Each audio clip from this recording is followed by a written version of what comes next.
They say the universe favors the bold. But that's only half the truth, because boldness without direction is noise. It's a fire without focus, all heat, no light. What the world bows to is not noise, not motion, not even talent.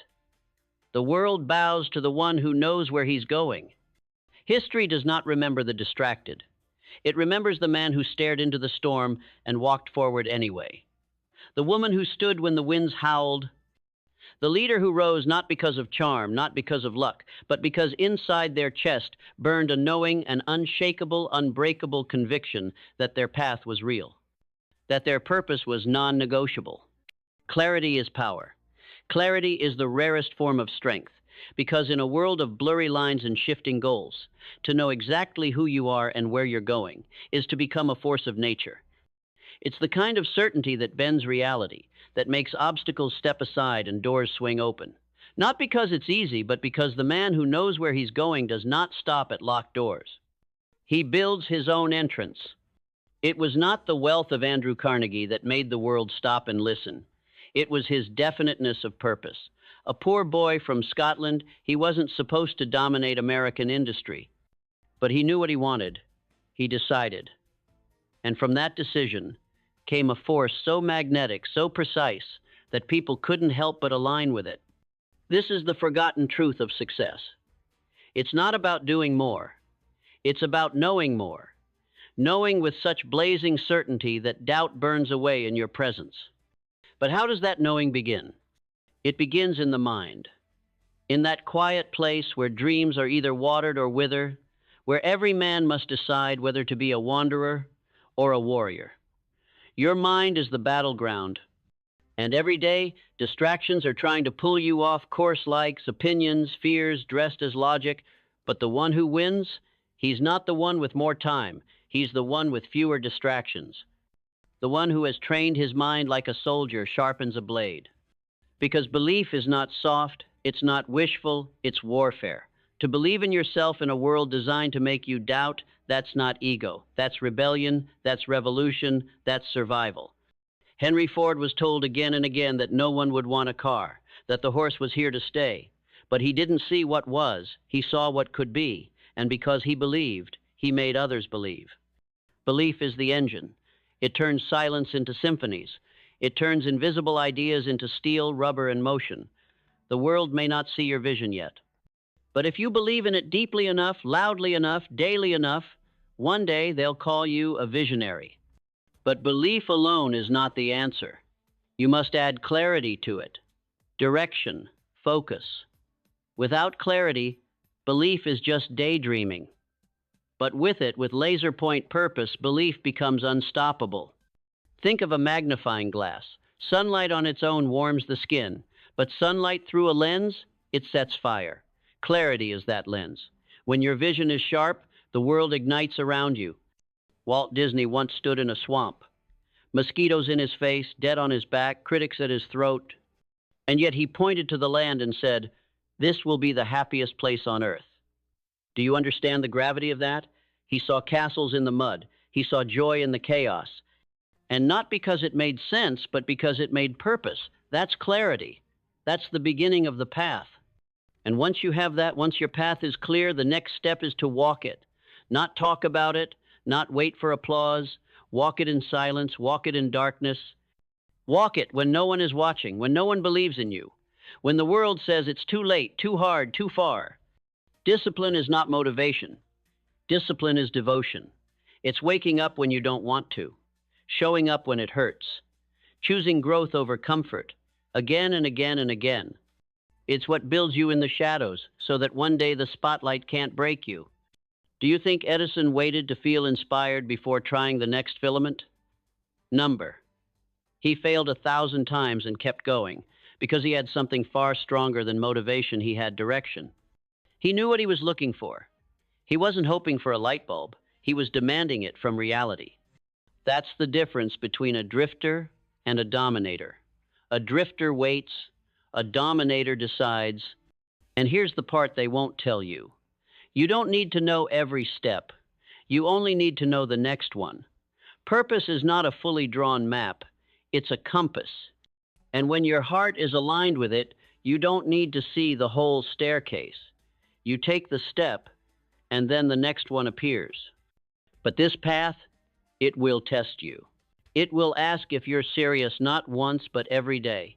It will ask if you're willing to lose friends to gain freedom, if you're willing to trade comfort for meaning, if you're ready to be misunderstood, mocked, doubted, and still rise.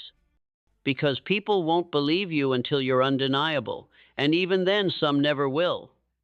But your power has never been in their belief, it's always been in your own. Every legend was once invisible. Every empire was once a whisper.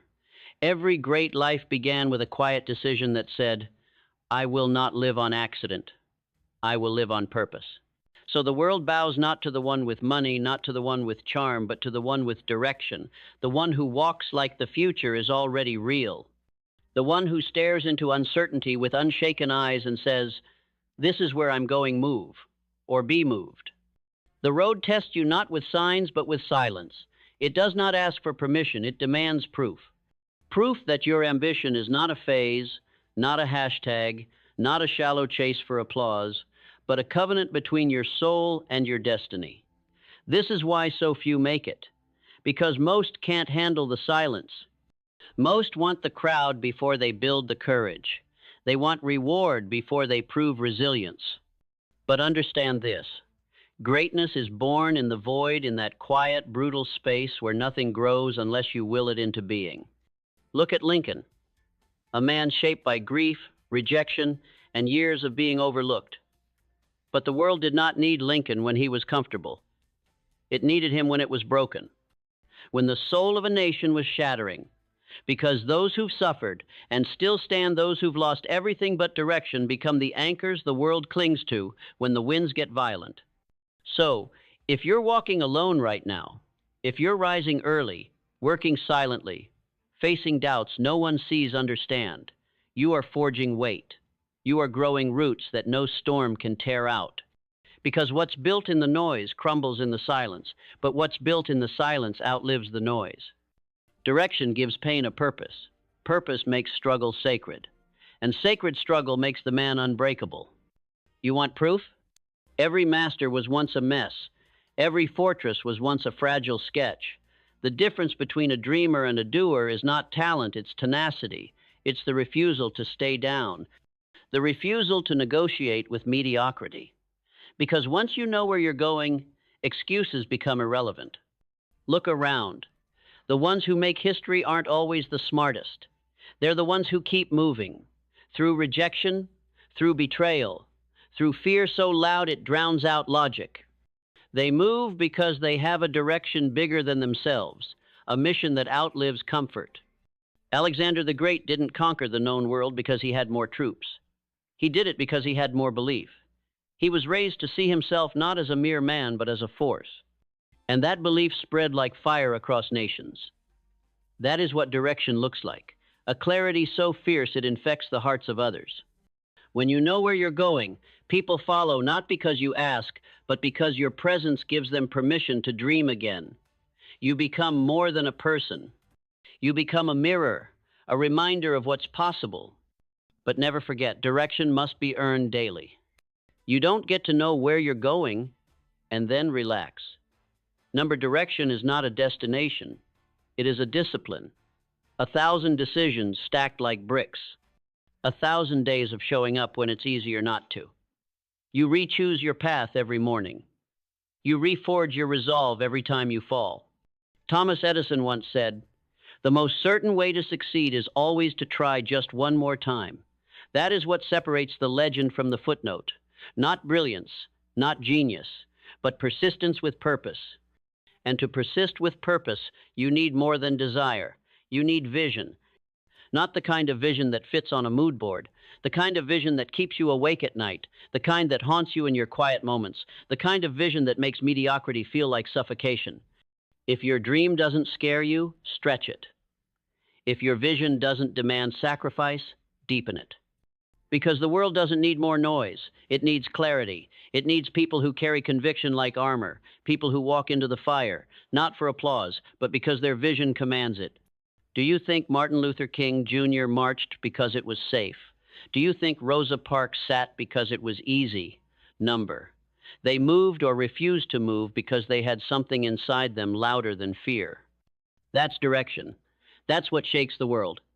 And what about you? What in you is waiting to be awakened? What dream have you buried beneath other people's opinions?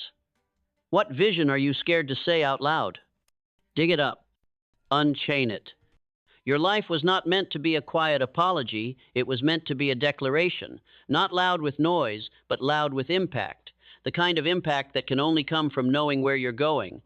And yes, you'll lose people on the journey. Not everyone wants to follow a focused man. Not everyone understands the discipline of clarity. But don't dim your direction to keep people close. If your light blinds them, let them blink. If your growth offends them, let them shrink. Because your loyalty belongs to your mission, not their comfort. This is what separates the remembered from the forgotten. Not just hard work, but hard work with aim, sacrifice with aim, time with aim. Because without direction, even effort becomes waste. You can run all day, but if you're running in circles, you'll end up exhausted and exactly where you started. But take one deliberate step, one meaningful step every day, and before long, you'll look up and realize the impossible has become inevitable. The impossible becomes inevitable, not in leaps, but in inches, not in roars, but in whispers repeated day after day. It's not the storm that proves a man's resolve, it's who he becomes in the aftermath. That's where discipline takes the wheel. That's where the real work begins. Discipline is the architecture of greatness. It is the decision to keep building when your hands are blistered, when your eyes are tired, when your mind is screaming to stop. It is not glamorous. It is not loud. It does not go viral. But it lasts. Because anything built without discipline is built on sand. It may rise fast, but it will crumble even faster. The disciplined man is not rigid, he is forged, flexible enough to bend, strong enough to never break. He does not chase motivation, he commands himself. Like a general before battle, he prepares his mind for war every morning. Not against others, but against his own weaknesses, laziness, fear, distraction, doubt. Every temptation you resist is a brick in the fortress of your future. Every promise you keep to yourself is proof that you can trust your own word. Because here's the truth. They never taught you in school. Your future isn't written in fate, it's written in habits. In the small, invisible battles no one claps for. While others scroll, you sharpen. While others gossip, you grow. While others chase pleasure, you pursue purpose. And it shows. Not at first, not in the beginning. But eventually, when the world turns around looking for someone to follow it, we'll find you already leading. But no journey is linear. Even the most disciplined will face fire. And that's where adaptability becomes your secret weapon. You see, life is not a straight road. It is a shifting terrain. Mountains rise, rivers flood, bridges collapse. And if your identity is tied to a single path, a single plan, a single version of success, you will break. But the one who knows where he's going adapts. He doesn't marry the method, he commits to the mission. He doesn't panic when the door closes, he builds a new door. He understands that setbacks are not punishments, they are redirections, messages from life that say, not this way, but still forward. When Walt Disney was fired for lacking creativity, he didn't quit. When his first business went bankrupt, he didn't shrink. He pivoted, reinvented, adapted, and that is why we remember his name. Adaptability is not weakness, it's intelligence. It's the refusal to die on the hill of pride. It's choosing evolution over ego. And in a world that changes by the minute, only the adaptable survive. Only the adaptable thrive. But adaptability alone is not enough, because life will not just shift, it will strike. And that's when the winds of adversity howl at your door. That's when people walk away. That's when you lose what you thought you couldn't live without. And in those moments, resilience is everything. Resilience is the soul's immune system. It is the quiet, brutal, beautiful decision to keep breathing when everything around you suffocates. It is what allowed Mandela to walk out of a prison cell after 27 years and still speak of hope. It is what allowed Oprah to rise from poverty and abuse to become a global symbol of power. Resilience is not about bouncing back, it's about bouncing forward. Stronger, wiser, sharper. It's turning scars into maps and pain into fuel. It's understanding that your wounds are not weaknesses, they are credentials. The man who has never fallen will never know the power of standing tall. And when you understand that, something changes. You stop fearing failure. You stop fearing judgment. You stop looking for applause. You realize that every hardship, every betrayal, every rejection was not the end, it was the making. But to truly rise, to truly conquer, there's something else you must carry: gratitude. Not the soft, convenient kind, not the thank you we say before meals, but the kind of gratitude that finds beauty in the battle. The kind that says, I'm not where I want to be, but I'm grateful I'm still fighting. The kind that sees progress in pain and purpose in pressure. Gratitude is not just about joy, it's about power. Because when you are grateful, you are no longer a victim. You stop asking, why me? And start declaring, try me. Gratitude shifts your focus from what's missing to what's possible. It makes you dangerous because the man who is grateful while grinding cannot be broken. And as you walk this path with clarity, with belief, with discipline and gratitude, you begin to awaken something deeper, a hunger to learn. Because now, success is no longer just about goals. It's about growth. True winners are not those who know everything. They are those who are obsessed with learning. They ask questions when others pretend to know. They listen when others talk. They reflect when others react. Learning is not just a phase, it is a posture, a way of walking through life with eyes wide open and ego off the table. Every mistake becomes a lesson, every failure a professor, every enemy a mirror. And when you combine resilience with learning, when you add discipline to gratitude, when you sharpen belief with clarity, you become unstoppable. You become the man the world cannot ignore, the one who cannot be shaken by storms because he is the storm. You become a lighthouse in the chaos, a voice that doesn't waver, a presence that doesn't shrink. And now the world begins to notice. The world begins to notice, not with trumpets or parades, but with silence, a pause, a turn of heads. Something shifts in the room when you enter now, not because you asked for attention, but because your energy commands it. Because presence cannot be faked, purpose cannot be imitated. And the world, though chaotic, distracted, noisy, always senses when someone truly knows where they're going. You've become that someone. And here's what they don't teach. When you know where you're going, the world reorganizes itself around you. The right people arrive.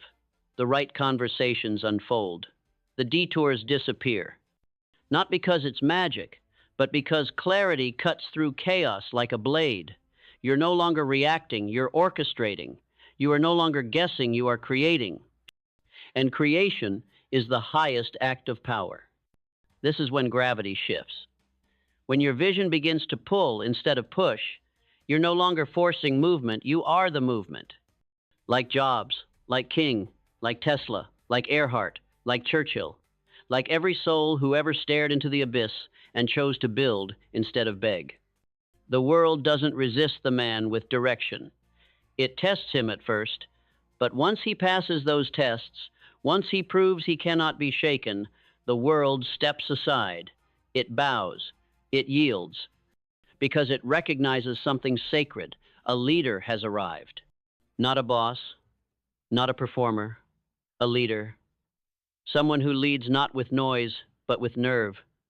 Not with ego, but with example. Not with fear, but with fierce, relentless, defiant knowing. And here's the part that hits the deepest. Once you know where you're going, you don't just change your life. You change the lives of everyone around you. Because when you walk with purpose, you give others permission to find theirs. Your clarity inspires their courage. Your sacrifice reminds them that greatness is earned, not inherited. Your consistency whispers to the broken parts of them that they can heal too. This is the real reward. Not the cars, not the claps, not the titles. The reward is becoming the kind of soul that shifts reality, that bends time, that outlasts doubt. The reward is rising in a world that tried to bury you and then planting seeds for others to grow. Because the final truth is this: the man who knows where he's going does not walk alone forever. He may begin alone, he may bleed alone, he may cry in silence, but soon others will find him. Not because he begged them, but because fire attracts. And when your fire is real, when it's stoked by vision, fed by discipline, protected by resilience, it will light the way for others who are still in the dark. You were never just building a life, you were building a beacon. And now, you are the beacon. So walk like it, speak like it, rise like it. And when they ask who you are, do not shrink. Do not explain. Just smile and say, I am the one who knows where he's going. And let the world bow, not to your name, not to your fame, but to the undeniable gravity of a soul on fire with direction.